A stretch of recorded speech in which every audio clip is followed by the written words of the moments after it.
आणि आता पाहूया टॉप 9 मोठ्या बातम्या। मुंबईतील कबूतरखाने बंद करावे लागतील, दुसरा पर्याय नाही। कबूतरखान्यांमुळे नागरिकांच्या आरोग्याला धोका, मुंबई महापालिका आयुक्त भूषण गगराणी यांची माहिती।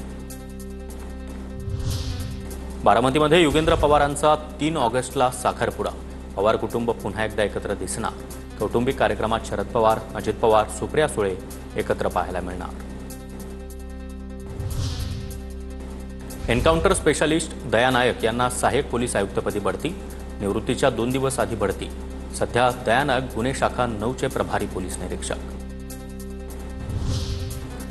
महाराष्ट्र तेलंगणा सीमावर्ती भागामध्ये प्रत्येक वाहनांची कसून तपासणी, सीमावर्ती भागामध्ये मोठ्या प्रमाणात पोलीस बंदोबस्त।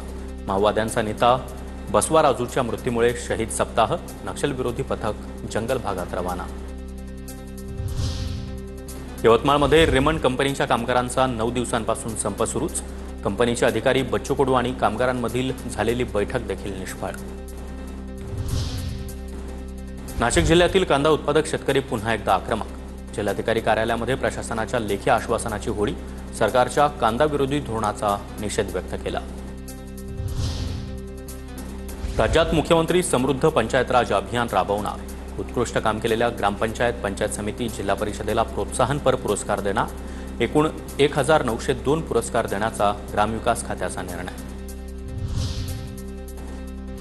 सिंधुदुर्ग जिल्ह्याला महाराष्ट्रातील पहिलं AI मानांकन, यामुळे जिल्ह्यामधील शासकीय यंत्रणा आणखी गतिमान होणार, जिल्हाधिकाऱ्यांची माहिती।